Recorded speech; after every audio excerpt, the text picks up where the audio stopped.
Fin de parcours pour un présumé gang de 5 braqueurs de la région du Haut-Sassandra. Ces hommes spécialisés dans les attaques sur les différents axes routiers de Daloa viennent d'être cueillis par les éléments du premier arrondissement de Daloa. Leur interpellation est le fruit de plusieurs mois d'enquête menée par la police et surtout de la mise en place de la police de proximité. Il s'agit de malfaiteurs qu'on appelle communément coupeurs de route, qui ont pris des repères sur les pisteurs qui sont dans la filière café cacao. Donc ils ont pris les références, ils devaient attaquer un pisteur, ils ont mis un guet à peine pour attendre ce pisteur sur l'axe de Zebra. Ils ont à leur actif plusieurs forfaits dans la région. Sur l'axe Daloa-Zebra, où ils ont déjà eu attaqué un gendarme et braqué sa moto et plus la somme d'1 million. Ça, c'est pas seulement sur le gendarme, mais sur d'autres personnes qui étaient dans la zone. Ils ont déjà même attaqué une remorque, un camion remorque de café cacao de 40 tonnes entre Gonaté et Bonon. D'importantes munitions et des armes de guerre, dont une saisie sur un gendarme, ont été récupérées par la police. Et le préfet de police de Daloa en a profité pour inviter la population à une franche collaboration pour lutter efficacement contre le grand banditisme. Ces individus seront déférés devant le parquet de Daloa afin de répondre de leurs actes. Officiellement, ils étaient commerçants, transporteurs et menuisiers.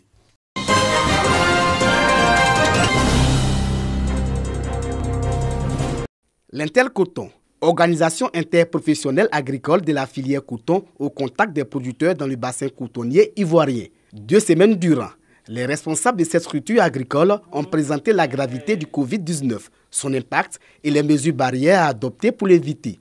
250 villages sillonnés et 300 000 personnes sensibilisées pour une enveloppe de 70 millions de francs CFA mobilisés. La filière coton, une des importantes de notre pays en termes de population, directement ou indirectement impactée, estimée à plus de 3 millions de personnes, ne peut rester inactive dans cette lutte contre le Covid-19.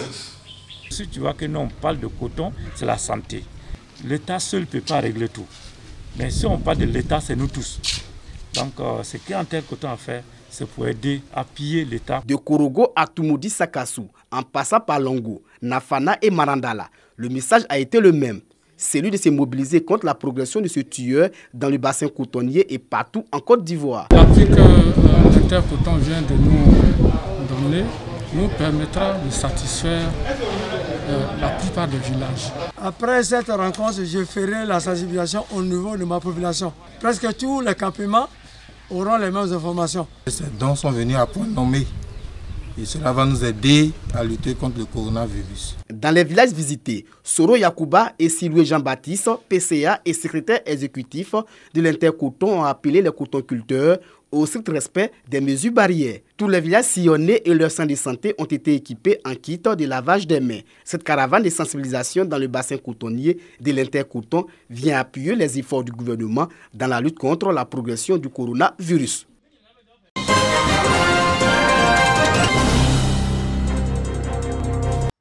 À Pricro, commune de la région de Lifou, les autorités locales sont résolument engagées à briser la chaîne de contamination de la pandémie. Pour mener à bien ce combat, des stratégies de lutte sont de mise. Le premier magistrat de la commune de Pricro s'est déplacé personnellement où il a rencontré des leaders communautaires et des leaders d'opinion. Ensuite, il s'est adressé à cette population en énumérant toutes les mesures barrières prises par son Excellence le Président de la République. On se réunit à tout moment pour parler à toute la population. Chaque fois, je monte à la radio pour donner des instructions, surtout aux jeunes. Dans les endroits stratégiques, nous avons tout fait pour déposer le matériel de lavage de mains. Que la population s'habitue. Vous avez ça au marché, à la préfecture, à la mairie, à la pharmacie et puis à la gare. Quant aux autorités sanitaires, elles veillent également au respect des mesures barrières. Des dispositions sont prises à l'hôpital général. Parce que par rapport à Ebola, on avait un certain nombre de matériel qu'on avait acquis, qu'on a mis déjà à la disposition du personnel. Et puis, on a également approché le district pour avoir d'autres matériels qui ont été mis à notre disposition, qu'on a également distribué On a également fait des sensibilisations. Pour l'heure, le département de Pricro enregistre 0 cas de contamination au Covid-19. Les autorités locales exhortent donc les populations à la discipline et au strict respect des gestes barrières. Ces autorités sollicitent également le soutien des cadres et surtout de l'État afin que la lutte contre la propagation de la maladie à coronavirus dans la localité soit une réussite.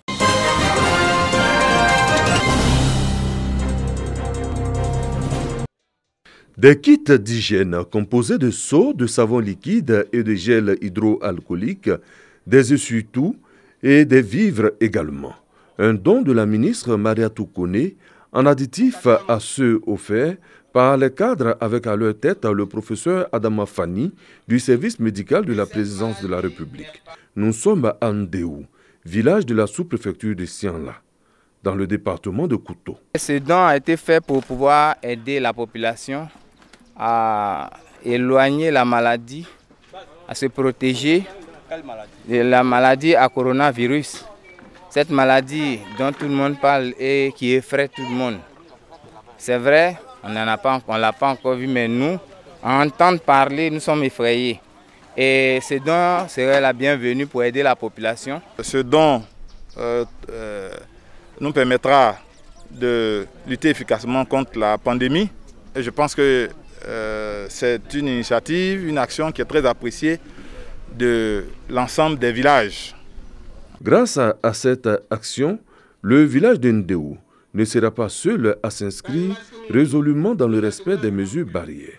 Pour lutter contre la pandémie du Covid-19, tous les villages de la sous-préfecture de Sianla, à laquelle appartient Ndéou, vont bénéficier de cet élan de solidarité.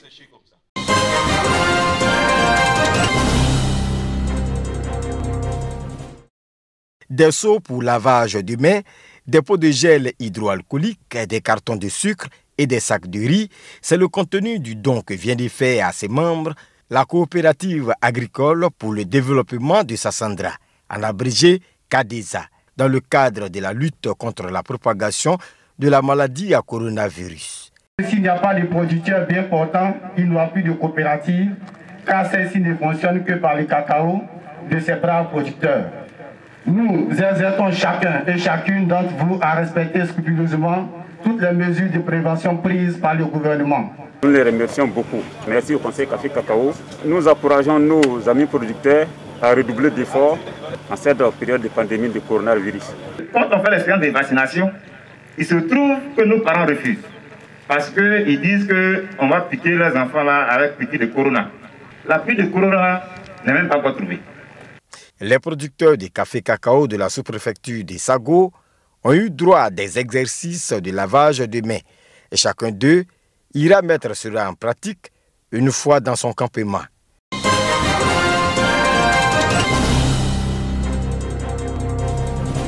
La ville de Sipilou, à l'heure de la lutte contre la pandémie à coronavirus Covid-19.